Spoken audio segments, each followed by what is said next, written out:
Children, in this module we are going to study about tenses and aspects. There are now the various verb forms gives us twofold of information about the action performed by the subject.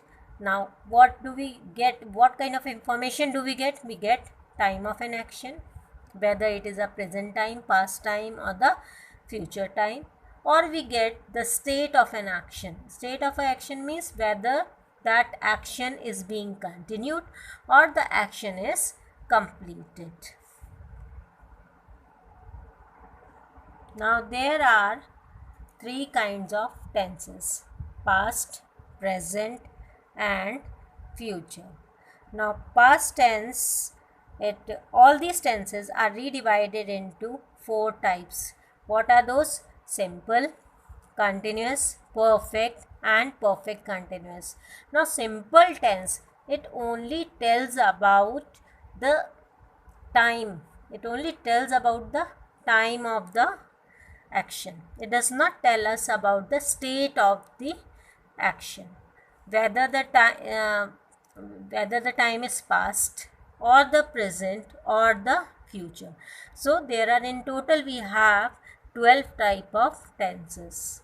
So now first of all I want to tell you the meaning of simple tense. Simple tense tells us about the time of an action. Continuous tense, it tells us about the state of an action. State means that the action is continued. As the word is saying, the continuous form, that means the action is continued. Perfect tense. Now when do we say the work is perfect? When the work is completely done. So perfect tenses tells us the state that the action is completed, already completed. If the action is completed in the past, then we call it past perfect. If the action is completed right now, then it is present perfect.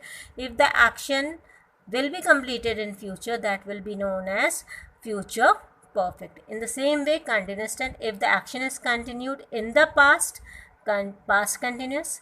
If it is continued right now, then it is present continuous. If it will be continued in the future, then that will be future continuous. Simple tense, as I told you, it tells you about the time. Now next, number 4 is perfect continuous. Now perfect continuous tense, it tells us it is perfect also as well as continuous also. That means the action is started already and it is in continued form and is about to be completed. It has both the forms. So let us study about all these tenses in detail. We use different forms of verbs in every step. Simple tense, we use different forms of verb. Continuous tense, we use different forms of verb. You have to learn all these different forms of verbs, which forms of verbs are to be used.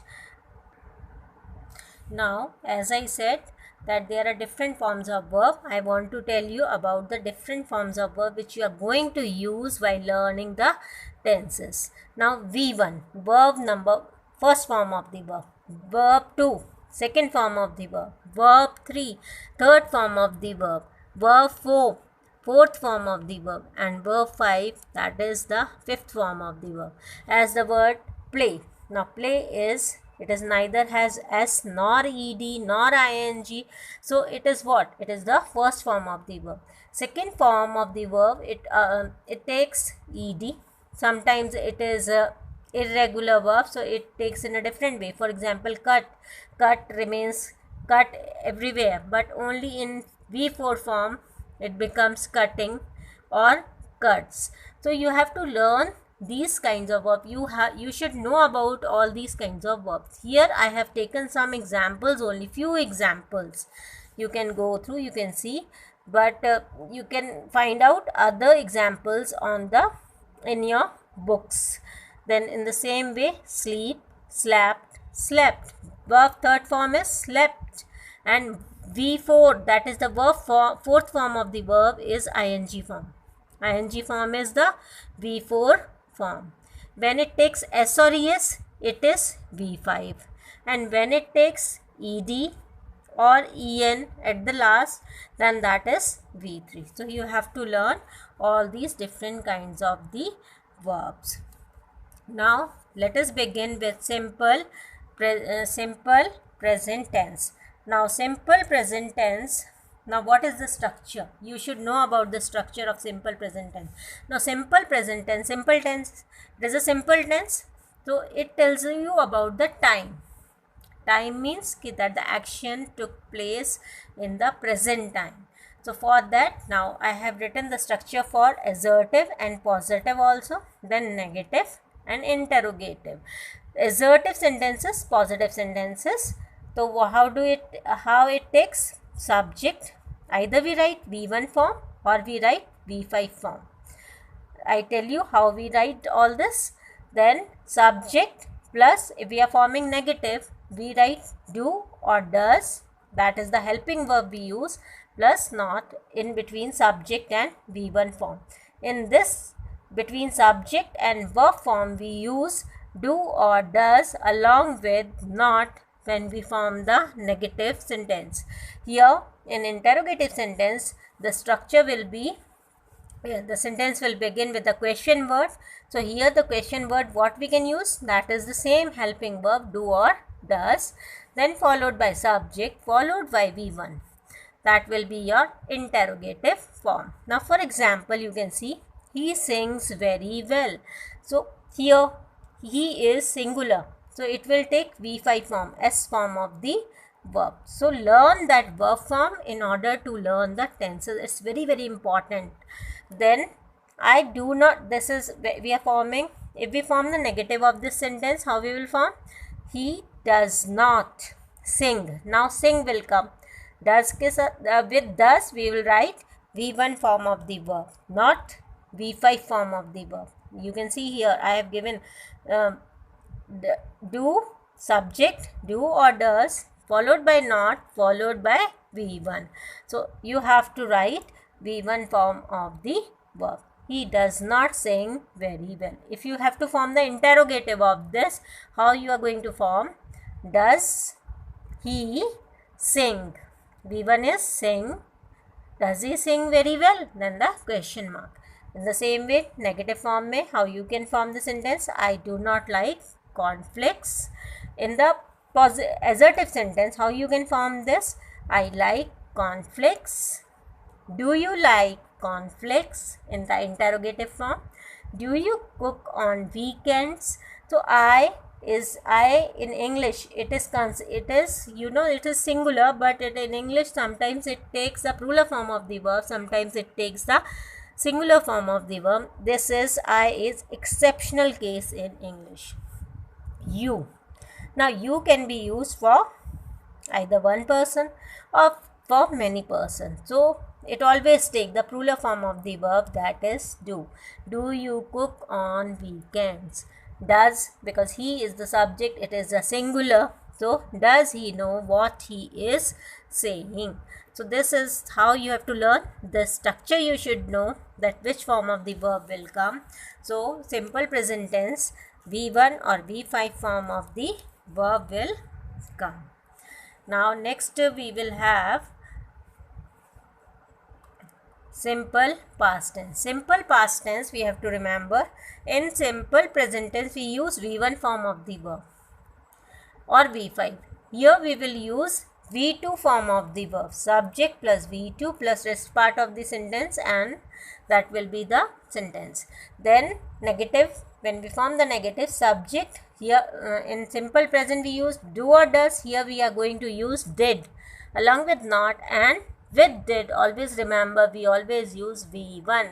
There also we used with, along with do or does, we used V1 form of the verb. Same way here, first of all the helping verb will come did, followed by subject, followed by V1 form, and then it will be the interrogative form of the sentence. Now for example, now V2 form speak. Now speak is the V1 form, spoke is the V2 form. So in past tense what we are going to write? She spoke for 2 hours on the topic. I did not like the film very much.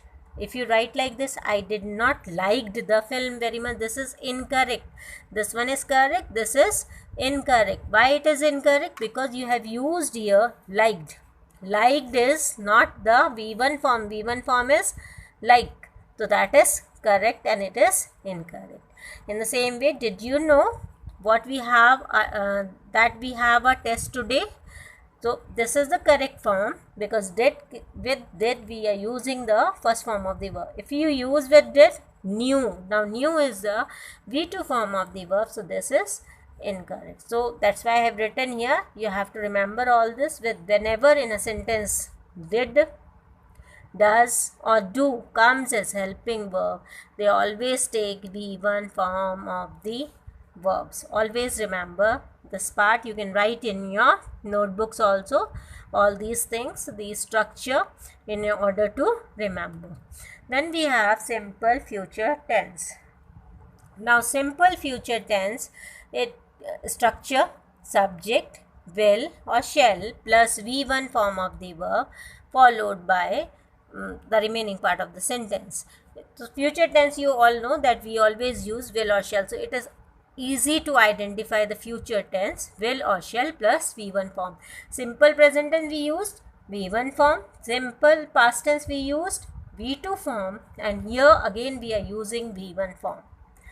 Then in negative, because helping verb is already there, so there is no need to put any other helping verb. So we are going to write subject, will or shall plus not plus V1 form of the verb. Interrogative form, how we can write? Will or shall plus subject plus V1 form plus remaining part of the sentence. For example, you can see I will write a letter. So this is the subject, this is the will or shall will come definitely, and write is the V1 form, and this is the object. I will not write a letter. Will you submit your homework today? So this is the way we use simple future tense. So you go through different sentences, then you come to know, you would be able to identify which tense is which. So this is very, very important. Structure is very, very important. Verb forms are very, very important. You have to learn all these. And in the next video, I give you about continuous tense.